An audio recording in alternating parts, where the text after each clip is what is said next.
Bonjour tout le monde et bienvenue sur Le Jeu Musical. Aujourd'hui, je vous retrouve pour vous parler d'un sujet d'actualité qui mérite d'être mis en avant, le nouveau féminisme à travers des personnalités comme Taylor Swift et Angèle, mais aussi la nouvelle masculinité mis en avant par des personnalités du cinéma comme Harry Styles ou Tom Holland ou encore Timothée Chalamet. Déjà, parlons du nouveau féminisme. Les pionnières de ce nouveau féminisme sont Angèle et Taylor Swift.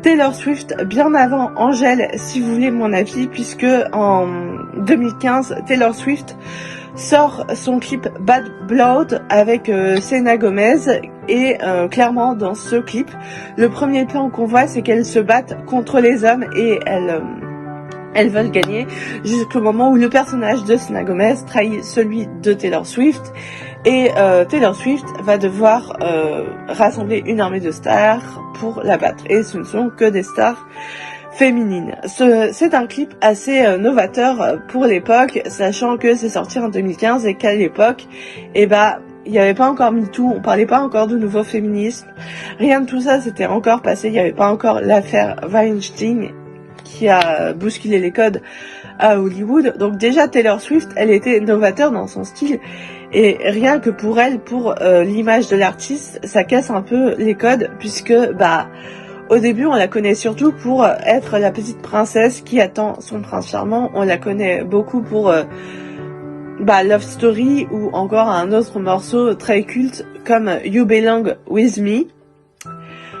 Donc voilà, pour moi Taylor Swift c'est beaucoup le nouveau féministe bien avant Angèle, puisque Angèle elle a vraiment démarré sa carrière en 2018 en faisant des reprises sur Instagram et ensuite elle s'est affirmée dans ses positions politiques, dans son côté féminisme, dans son côté femme, etc.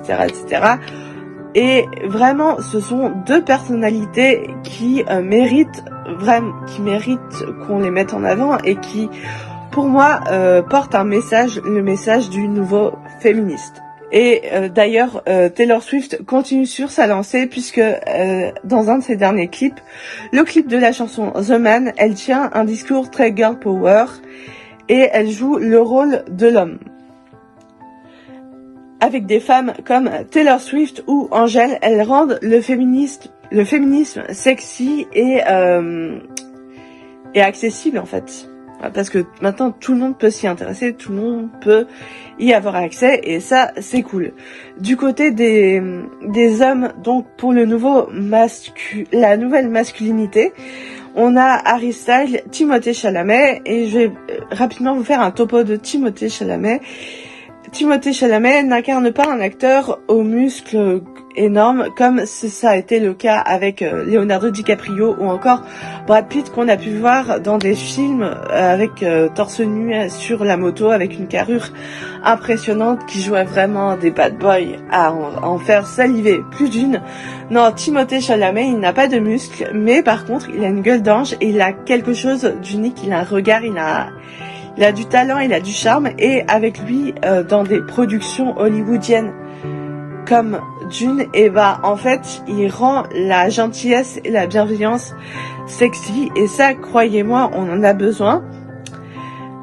Harry Styles de son côté il dégage aussi quelque chose de très gentil, de très bienveillant mais lui aussi comme Taylor Swift il bouscule les codes puisqu'il n'hésite pas à apparaître en robe de femme sur la couverture d'un magazine tel que Vogue. Vogue américain, c'est quand même un magazine très influent. Ouais, moi je trouve ça cool. C'est cool que des personnalités de la culture commencent comme ça à bousculer les codes de la société et peut-être que ça en incitera d'autres à en faire autant. Dans la catégorie des acteurs bienveillants tout en étant sexy, on a aussi Tom Holland qui est le nouveau Spider-Man et qui pareil n'est pas forcément musclé mais il dégage quelque chose de bienveillant, de sincère et ça rend la gentillesse sexy. On n'a pas besoin d'être méchant pour être sexy, d'être un bad boy à tout prix, ça c'est plus du tout à la mode, on a vraiment besoin de bienveillance et de gentillesse. Et c'est tout à fait ce que Tom Holland dégage comparé au premier Spider-Man qui était joué par Tobey Maguire et en fait qui était très connu pour avoir des muscles, pour avoir du charisme, pardon, pour se montrer torse nu à la fenêtre ou j'en passe. Et en tout cas avec Tom Holland c'est pas du tout le cas. On est vraiment sur quelque chose de gentil, quelque chose de doux, quelque chose de bienveillant. Et croyez-moi, ça fait du bien parce qu'on a besoin de bienveillance dans ce monde. Sur ce, n'hésitez pas à me dire si vous avez vu le clip The Man de Taylor Swift, si vous êtes d'accord avec son propos, si vous avez vu Tom Holland au cinéma, ou eh bien si vous êtes d'accord avec mes propos ou pas. Qu'est-ce que vous pensez du nouveau féminisme et de la nouvelle masculinité? J'attends vos avis en commentaire pour qu'on discute autour de ce sujet. Et nous on se retrouve très bientôt pour une prochaine vidéo. Ciao!